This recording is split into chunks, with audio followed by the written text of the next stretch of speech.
La perla de la paciencia. Un sermón predicado por Carlos Haddon Spurgeon en el Tabernáculo Metropolitano, Newington, Londres. Un domingo por la tarde en enero de 1880. Habéis oído de la paciencia de Job y habéis visto el fin del Señor, que el Señor es muy misericordioso y compasivo. Santiago, capítulo 5 y versículo 11. Necesitamos que nos recuerden lo que hemos escuchado, pues estamos demasiado dispuestos a olvidar. También somos tan lentos para considerar y meditar en lo que hemos escuchado que es provechoso tener nuestras memorias refrescadas. En este momento se nos llama a recordar que hemos escuchado de la paciencia de Job. Sin embargo, confío en que hemos ido más allá del mero escuchar, pues también hemos visto en la historia de Job lo que fue diseñado para presentar vívidamente ante los ojos de nuestra mente. Habéis oído de la paciencia de Job y habéis visto el fin del Señor. El sacerdote romano profesa hacer que los hombres escuchen la voz del Evangelio mediante lo que ven, pero la forma bíblica es hacer que los hombres vean la verdad de Dios mediante lo que escuchan. La fe, que es la visión del alma, viene por el oír. El propósito de la predicación del Evangelio al oído es alumbrar a todos acerca de cuál sea la dispensación del misterio escondido desde los siglos en Dios, que creó todas las cosas. La visión interior es el resultado de todo escuchar fructífero. Ahora bien, lo que se ha de ver en las Escrituras es algo más profundo y requiere más reflexión de lo que simplemente se escucha. Habéis oído de la paciencia de Job, una historia interesante que un niño puede comprender, pero se necesita enseñanza divina para ver el fondo de esa narrativa, para descubrir la perla que yace en sus profundidades. Solo puede decirse de los discípulos iluminados: habéis visto el fin del Señor, que el Señor es muy misericordioso y compasivo.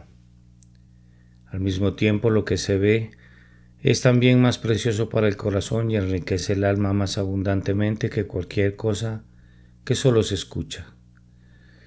Considero que no es un enriquecimiento pequeño de nuestra mente el haber escuchado de la paciencia de Job, pues nos consuela y fortalece en nuestra perseverancia. Pero es infinitamente mejor haber visto el fin del Señor y haber percibido la ternura y compasión inquebrantables que se manifiestan incluso en sus castigos más severos. Esta es en verdad una rica vena de plata, y quien ha acabado en ella es mucho más rico que la persona más superficial, que solo ha escuchado de la paciencia de Job y por tanto solo ha recogido verdad de la superficie. La paciencia de Job, tal como la escuchamos, es como la cáscara de alguna nuez rara de las islas de las especies llena de fragancia. Pero el fin del Señor, cuando llegamos a verlo, es como el fruto que es riquísimo más allá de toda expresión, con una plenitud de esencia aromática. Noten bien la razón por la que el texto nos recuerda lo que hemos escuchado y visto. Cuando somos llamados al ejercicio de alguna gran virtud, necesitamos convocar todas las ayudas que el Espíritu Santo nos ha dado. Toda nuestra riqueza de escuchar y ver la necesitaremos gastar en nuestra guerra celestial. Con frecuencia nos veremos obligados a ceñir los lomos de nuestra mente mediante el recuerdo de ejemplos que hemos escuchado, como el de Job, y luego a abrochar ese cinturón y ajustarlo firmemente con lo que hemos visto. La paciencia de Job nos ceñirá, y ese fin del Señor que hemos visto será el cierre de la banda. Necesitaremos todo esto antes de que nuestra obra esté terminada. En el caso presente, la virtud que se nos llama a ejercer es la paciencia y, por tanto, para ayudarnos a hacerlo, se nos recuerda de las cosas que hemos escuchado y visto, porque es una gracia tan difícil como necesaria. tan difícil de alcanzar como preciosa cuando se obtiene. El texto está precedido por una triple exhortación a la paciencia. En el versículo 7 leemos: Por tanto, hermanos, tened paciencia hasta la venida del Señor. Y de nuevo, mirad cómo el labrador espera el precioso fruto de la tierra, aguardando con paciencia hasta que reciba la lluvia temprana y tardía. Tened también vosotros paciencia y afirmad vuestros corazones, porque la venida del Señor se acerca. Más adelante, en el versículo 10 leemos: Hermanos míos, tomad como ejemplo de aflicción y de paciencia a los profetas que hablaron en nombre del Señor. Se nos exhorta 3 veces a la paciencia. ¿No es claro que incluso ahora tenemos una gran necesidad de ella? La mayoría de nosotros somos deficientes en esta excelente gracia y por ello hemos perdido muchos privilegios y hemos desperdiciado muchas oportunidades en las que pudimos haber honrado a Dios, haber recomendado la religión y haber sido grandemente beneficiados en nuestras propias almas. La aflicción ha sido el fuego que habría eliminado nuestra escoria, pero la impaciencia ha privado el metal mental del fundente de la sumisión que habría asegurado su purificación apropiada. Es improductiva, deshonrosa, debilitante. Nunca nos ha traído ganancia y nunca la traerá. Supongo que se nos exhorta 3 veces a la paciencia porque la necesitaremos mucho en el futuro. Entre aquí y el cielo no tenemos garantía de que el camino será fácil ni de que el mar estará en calma. No tenemos promesa de que seremos guardados como flores en un invernadero de soplo de la helada, ni de que, como reinas delicadas, seremos protegidos del calor del sol. La voz de la sabiduría dice: sean pacientes, sean pacientes, sean pacientes. Puede que necesiten una triple medida de ello. Estén listos para la prueba. Supongo también que se nos exhorta una y otra vez a ser pacientes porque es un logro tan elevado. No es juego de niños quedarse callado como la oveja ante sus esquiladores y permanecer quieto mientras las fieras se llevan todo lo que nos abriga y consolaba. El cristiano mudo, bajo la vara de la aflicción, no es una persona común. Nos resistimos como bueyes que sienten el aguijón por primera vez. La mayoría de nosotros somos durante años como un novillo no acostumbrado al yugo. Sean pacientes, sean pacientes. Sean pacientes es la lección que ha de repetirse a nuestros corazones muchas veces, así como tenemos que enseñar a los niños una y otra vez las mismas palabras hasta que las sepan de memoria. Es el Espíritu Santo, siempre paciente bajo nuestras provocaciones, quien nos llama a ser pacientes. Es Jesús el sacrificio sin queja quien nos encarga ser pacientes. Es el Padre longánime quien nos manda a ser pacientes. Oh, ustedes que pronto estarán en el cielo, sean pacientes por un poco más de tiempo y su recompensa será revelada. Sobre estas 2 cosas nos permitiremos una breve meditación. Primero, se nos manda a ser pacientes y no es una virtud desconocida. Habéis oído de la paciencia de Job. Y segundo, se nos manda a ser pacientes y no es una virtud irrazonable, pues habéis visto el fin del Señor, que el Señor es muy misericordioso y compasivo. Ahora, nuestro primer punto es: no es una virtud desconocida ser paciente. Habéis oído de la paciencia de Job. Observen bien que la paciencia de Job fue la paciencia de un hombre como nosotros, imperfecto y lleno de flaqueza, pues como alguien ha señalado acertadamente, hemos escuchado también de la impaciencia de Job, no solo de su paciencia. Me alegra que el biógrafo divino haya sido tan imparcial, pues si Job no hubiera sido algo impaciente, podríamos haber pensado que su paciencia era totalmente inimitable y fuera del alcance de los hombres ordinarios. Las huellas de imperfección que vemos en Job demuestran con mayor poder que la gracia divina puede hacer grandes ejemplos de constituciones comunes y que los agudos sentimientos de indignación ante la injusticia no tienen que impedir que un hombre se convierta en un modelo de paciencia. Estoy agradecido de saber que Job habló con cierta amargura y demostró ser un hombre, pues ahora sé que fue un hombre como yo quien dijo: Jehová dio y Jehová quitó. Sea el nombre de Jehová bendito. Fue un hombre de carne y sangre como la mía quien dijo: ¿recibiremos de Dios el bien y el mal no lo recibiremos? Sí, fue un hombre de pasiones semejantes a las mías quien dijo: aunque él me matare, en él esperaré. Han escuchado de la paciencia de su Señor y Maestro e intentado imitarla y casi han desesperado. Pero ahora han escuchado de la paciencia de su siervo Job y sabiendo cómo Job sabía que su Redentor vive, deben ser animados a emularlo en obediente sumisión a la voluntad del Señor. Habéis oído de la paciencia de Job, es decir, la paciencia de un hombre grandemente probado. Es una observación muy trillada pero necesaria.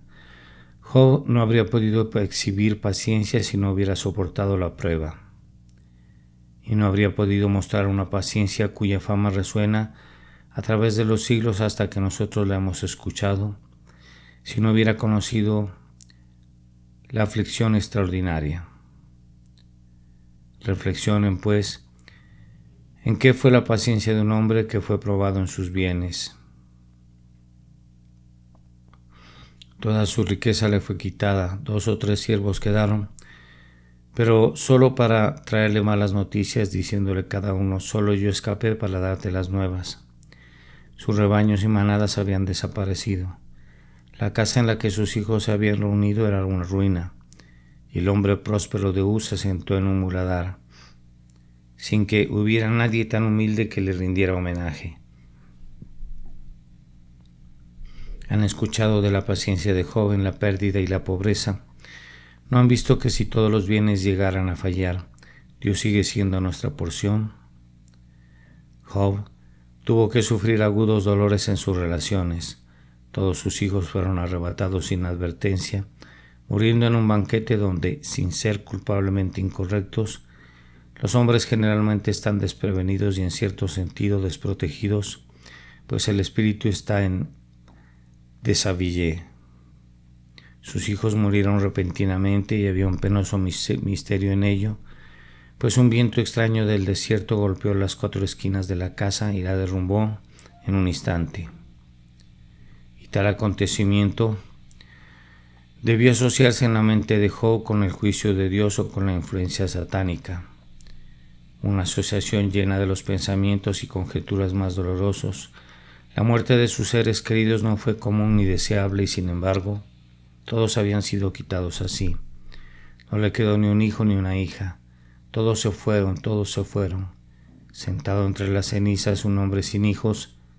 ¿Habéis oído de la paciencia de Job? Que tener paciencia en medio de los duelos, paciencia incluso cuando el arquero insaciable multiplica sus flechas. Luego, y aquí hablo principalmente para mí mismo, habéis oído de la paciencia de Job bajo la aflicción personal. Bien, lo dijo alguien que conocía cruelmente bien a la humanidad. Soportamos las aflicciones de otros con gran facilidad, pero cuando toca nuestro hueso y nuestra carne, la prueba asume una forma seria y necesitamos paciencia inusual. Tal amargo dolor como el que debió sufrir Job, probablemente ninguno de nosotros lo ha conocido en el mismo grado, y sin embargo hemos tenido noches agotadoras y días sombríos. Cada miembro ha reclamado su lugar prominente en la angustia y cada nervio se ha convertido en un camino por el que marchan ejércitos de dolores.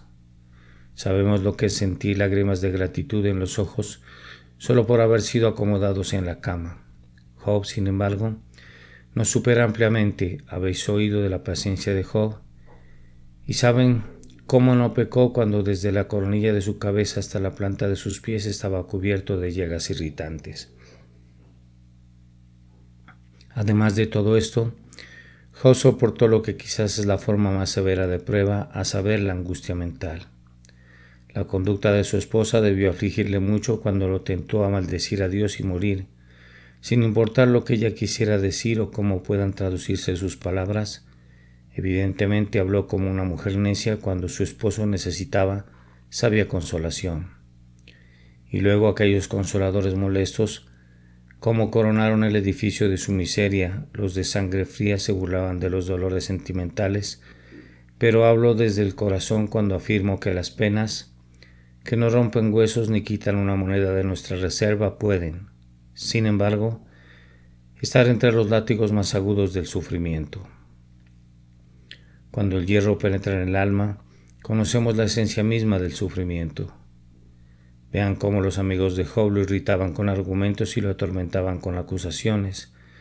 Restregaban sal en sus heridas, le echaban polvo en los ojos, sus tiernas misericordias eran crueles, aunque bien intencionadas.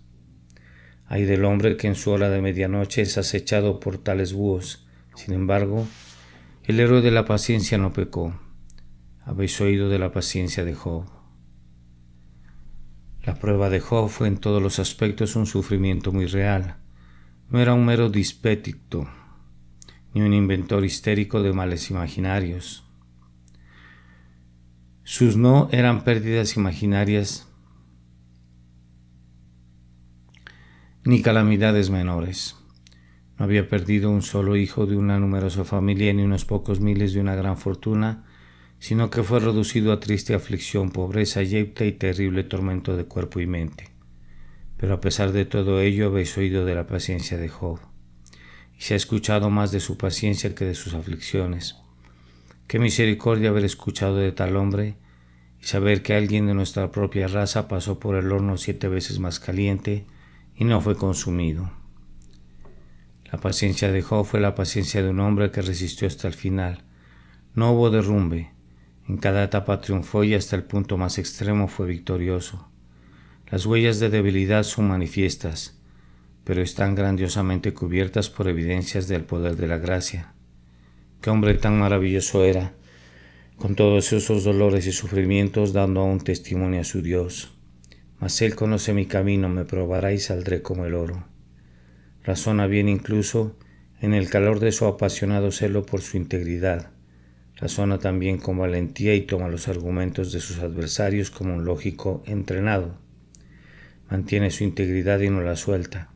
Y lo mejor de todo, exclama, yo sé que mi Redentor vive, y al fin se levantará sobre el polvo. Y después de deshecha está mi piel, en mi carne he de ver a Dios. Oh, glorioso desafío en un hombre moribundo a su pariente inmortal. El enemigo no pudo triunfar sobre Job. Lo arrojó a un muladar y éste se convirtió en su trono, más glorioso que el trono del marfil de Salomón. Las llagas y ampollas con las que el adversario cubrió el patriarca fueron para él más honor que la dorada armadura de un guerrero. Nunca fue el archienemigo más completamente derrotado que por el patriarca afligido. Y en lugar de compadecer al sufriente, mi compasión se convierte en desprecio hacia aquel espíritu caído, que en ese momento debió haberse mordido el propio corazón y bebido profundos tragos de hiel y ajenjo, al verse frustrado en todos los puntos por alguien que había sido puesto en su poder, y además alguien de la débil raza humana. Sin duda, en esto, experimentó un anticipo del aplastamiento que le fue amenazado en la puerta del Edén, como el que habría de darle la simiente de la mujer. Sí, Job perseveró hasta el fin y por tanto se yergue como una columna en la casa del Señor. ¿Acaso no podemos también perseverar hasta el fin? ¿Qué impide que la gracia divina se glorifique en nosotros? Podemos decir una vez más que la paciencia de Job es la virtud de alguien que por medio de ella se convirtió en una gran fuerza para el bien. Habéis oído de la paciencia de Job. Sí, y todas las épocas han escuchado de la paciencia de Job. El cielo ha escuchado de la paciencia de Job y el infierno también la ha escuchado, y no sin resultados en cada uno de los 3 mundos. Entre los hombres, la paciencia de Job es una gran fuerza moral y espiritual. Esta mañana, al meditar en ella, me sentí avergonzado y humillado, como miles lo han hecho antes que yo. Me pregunté, ¿qué sé yo de paciencia cuando me comparo con Job? y sentí que me parecía tan poco al gran patriarca como era posible. Recuerdo a un ministro que había sido algo irritado por ciertos miembros de su congregación y por ello predicó a partir del texto y Aarón cayó. Se observó que el parecido del predicador con Aarón no llegaba más allá del hecho de que Aarón cayó y el predicador no. No podemos confesar con arrepentimiento que nuestro parecido con Job es mucho del mismo orden. Él fue paciente y nosotros no. Sin embargo, al pensar en la paciencia de Job me causó esperanza. Si Job fue paciente bajo la prueba y la aflicción, ¿por qué no puedo yo ser también paciente? Él no era más que un hombre. Lo que fue obrado en un hombre puede hacerse en otro. Él tenía a Dios para ayudarle y yo también. Él podía apoyarse en el Redentor viviente y yo también puedo hacerlo. ¿Por qué no habría de alcanzar la paciencia igual que el hombre de Uz? Me hizo sentir feliz creer en la capacidad humana para soportar la voluntad de Dios. Con el Espíritu Santo instruyendo y sosteniendo, sé valiente, amado amigo, no desmayes. Lo que Dios ha hecho por uno, puede hacerlo por otro. Si el hombre es el mismo y el gran Dios es el mismo, y pueden estar seguros de que lo es, también nosotros podemos alcanzar la paciencia en nuestro pequeño círculo. Nuestra paciencia puede ser escuchada entre quienes valoran los frutos del Espíritu. Ahora y en segundo lugar, no los retendré más para no cansarlos, excepto para decir en segundo lugar, no es una virtud irrazonable ser paciente. Pues según nuestro texto, hay gran amor y ternura en ello. Habéis visto el fin del Señor, que el Señor es muy misericordioso y compasivo. Debemos haber visto en la historia de Job, si la hemos considerado correctamente, que el Señor estuvo en todo ello. No es una narrativa en la que el diablo sea el único autor.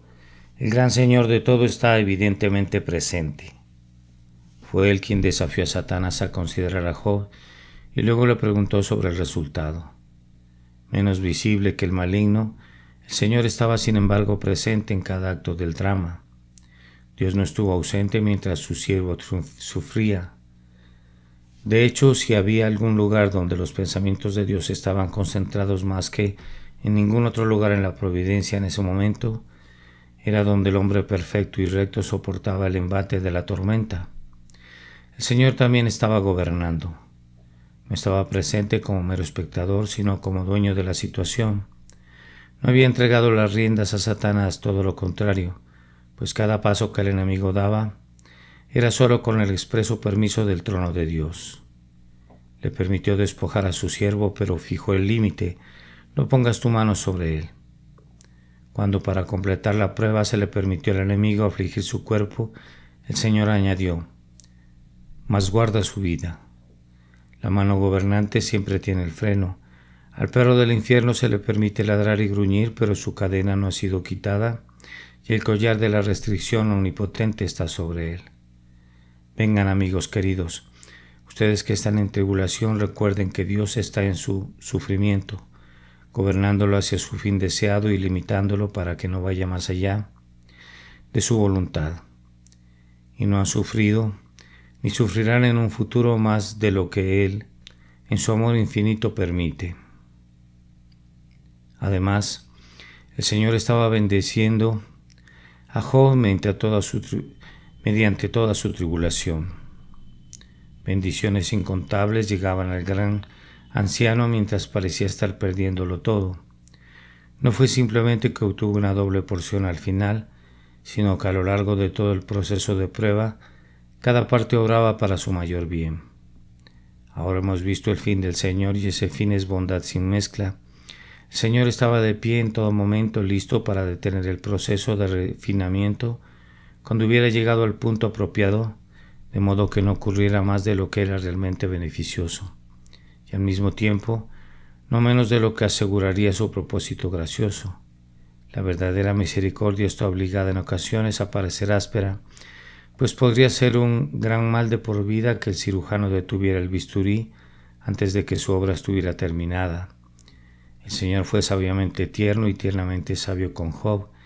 Incluso en su caso la severa aflicción no fue permitida que avanzara ni un solo grado más allá del punto necesario de intensidad. Y cuando llegamos a contemplar toda la vida de Job, vemos que el Señor en misericordia lo sacó de todo ello con una ventana indescriptible. El que probaba con una mano sostenía con la otra. Cualquiera que fuera el fin de Satanás al tentar al patriarca, Dios tenía un fin que cubría y englobaba al del destructor, y ese fin fue cumplido en toda la línea, desde la primera pérdida que ocurrió entre los reyes hasta el último insulto de sus tres acusadores. Nunca hubo interrogante en las alturas del cielo sobre el resultado final. La misericordia eterna estaba ejerciendo su energía irresistible, y Job fue hecho para soportar la prueba y salir de ella como un hombre más sabio y mejor. Tal es el caso de todos los santos afligidos. Bien podemos ser pacientes bajo nuestras pruebas, pues el Señor las envía. Él está gobernando en todas nuestras circunstancias, nos está bendiciendo por medio de ellas, está esperando para ponerles fin y está comprometido a llevarnos a través de ellas. ¿No nos someteremos gustosamente al Padre de nuestros espíritus? ¿No es este nuestro deseo más profundo? Hágase tu voluntad. ¿Disputaremos con lo que nos bendice? ¿Nos quejaremos cuando el fin del sufrimiento está tan cerca y es tan bendito? No, vemos que el Señor es muy misericordioso y compasivo y por ello seremos pacientes. Amados, aceptemos con gozo el sufrimiento futuro, pues es el amor divino el que añadirá a nuestros años cualquier temporada de tristeza que aún nos venga. La vida de Job podría haber terminado en el primer periodo sin la prueba, pero si el patriarca, con pleno conocimiento de todas las cosas, hubiera podido elegir, no habría elegido soportar la prueba por el bien de todas las bendiciones que de ella procedieron. Nunca hubiéramos escuchado de la paciencia de Job si él hubiera continuado en su prosperidad, y esa primera parte de su vida habría formado una historia muy pobre y común comparada con lo que ahora encontramos en las páginas de la Escritura. Camellos, ovejas, siervos e hijos forman un cuadro de riqueza, pero esto lo podemos ver cualquier día. Lo raro es la paciencia. Esta es la que eleva a Job a su verdadera gloria. Dios estaba tratando bien a su fiel siervo y aún recompensando su rectitud cuando lo consideró digno de ser probado. El Señor estaba tomando el camino más seguro y más bondadoso para bendecir y honrar a uno que era un hombre perfecto y recto, uno que temía a Dios y se apartaba del mal. El Señor estuvo lleno de compasión al permitir que una dura prueba viniera sobre Job para su bien. Hubo más misericordia tierna en someterlo a ella que en protegerlo de ella. La falsa compasión habría permitido al buen hombre morir en su nido, pero la verdadera compasión puso una espina en él y lo hizo remontarse en las alturas como el águila. Fue gran misericordia, después de todo, lo que sacó del estado en que lavaba sus pasos con mantequilla y lo arrojó en el lodo, pues así fue apartado del mundo y se le hizo mirar con mayor anhelo hacia una porción mejor. Sin duda, en el carácter de Job, el Señor vio ciertas deficiencias que nosotros no podemos ver, que quería eliminar, y quizás también notó algunos toques de gracia que necesitaban ser añadidos. Y el amor divino se propuso completar su carácter perfecto. Quizás su prosperidad lo había encandilado tanto que se había vuelto algo duro en su tono y agudo en su juicio, y por ello el Señor quería suavizar y madurar su espíritu gracioso. Las cosas que faltaban no eran virtudes comunes, pues en esas era perfecto, sino ciertos matices ricos y raros de la vida más elevada. Y estos no podían ser impartidos por ningún otro medio que el sufrimiento severo. Para Job no podía hacerse nada más realmente útil sino por esta agencia especial, pues duplicar el número de sus camellos y ovejas solo ampliaría sus cuidados. Como ya tenía hijos suficientes, tenía una familia suficiente y de todas las cosas terrenales tenía abundancia. Pero darle el doble de la gracia divina, el doble de la experiencia, el doble del conocimiento de Dios, quizás el doble de la ternura de carácter que siempre había poseído, fue un modo de enriquecimiento que el tierno y compasivo Señor adoptó por la grandeza de su sabiduría y favor. Job solo podía ser así doblemente enriquecido en el más raro de todos los tesoros. Y el todo misericordioso adoptó este método. Examinando el asunto desde otro punto de vista, puede parecer que Job fue probado para que pudiera estar mejor capacitado para soportar la extraordinaria prosperidad que el Señor había resuelto derramar sobre él. Esa doble porción podía haber sido demasiado para el patriarca si no hubiera sido elevada a un estado más alto. Si la abundancia es difícil de soportar, la superfluidad es aún peor y, por tanto, a quienes ama el Señor da más gracia. Job, mediante sus pruebas y su paciencia, recibió no solo gracia doble y riqueza doble, sino también doble honor de parte de Dios. Ya ocupaba un lugar muy alto en el orden de los excelentes como un hombre perfecto y recto antes de su prueba, pero ahora es elevado el rango más alto de la nobleza espiritual. Hasta nuestros hijos lo llaman el hombre más paciente en medio del dolor y el sufrimiento.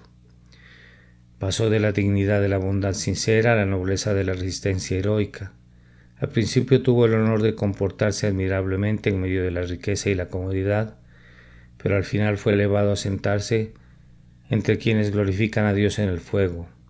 La benevolencia, la justicia y la verdad brillaban como estrellas resplandecientes en el cielo de su carácter celestial, pero ahora la luna de la paciencia lo ilumina todo y alumbra la escena con una belleza superior.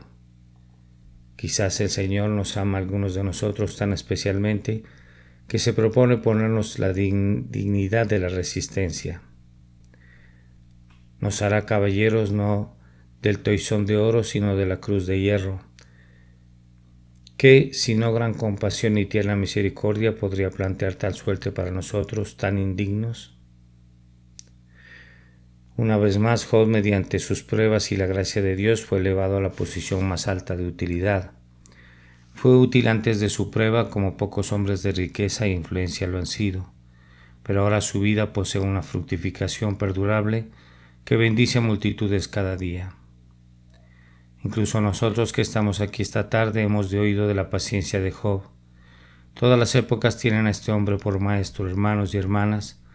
No sabemos a quiénes bendecirán nuestros dolores, nuestros duelos, nuestras cruces, si los soportamos con paciencia. Esto es especialmente así con los ministros de Dios. Si Él se propone hacer mucho de ellos, su camino hacia la utilidad es por el lado escarpado de la montaña. Si hemos de consolar al pueblo afligido de Dios, primero debemos ser afligidos nosotros mismos. La tribulación hará que nuestro trigo sea apto para ser pan para los santos. La adversidad es el libro más selecto de nuestra biblioteca, impreso en letras negras, pero grandiosamente iluminado.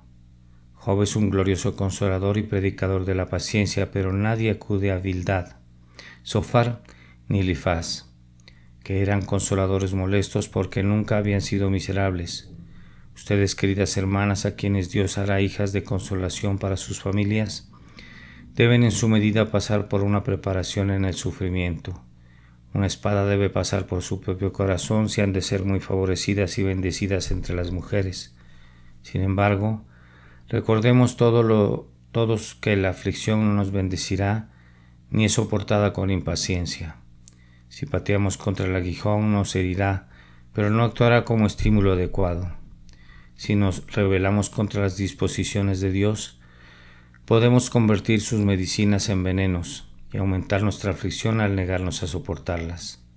Sean pacientes, sean pacientes, sean pacientes, y la oscura nube dejará caer una chispeante lluvia. Habéis oído de la paciencia de Job, imítenla. Habéis visto el fin del Señor, regocíjense en Él. Él es muy misericordioso y compasivo. Entréguense a Él. Espíritu Divino, planta en nosotros la dulce flor de la paciencia, por amor a nuestro paciente Salvador. Amén. La perla de la paciencia. Este es un sermón que fue predicado por el reverendo Carlos Haddon Spurgeon en el Tabernáculo Metropolitano Newington, Londres, un domingo por la tarde en enero de 1880. Habéis oído de la paciencia de Job y habéis visto el fin del Señor, que el Señor es muy misericordioso y compasivo. Santiago capítulo 5 y versículo 11.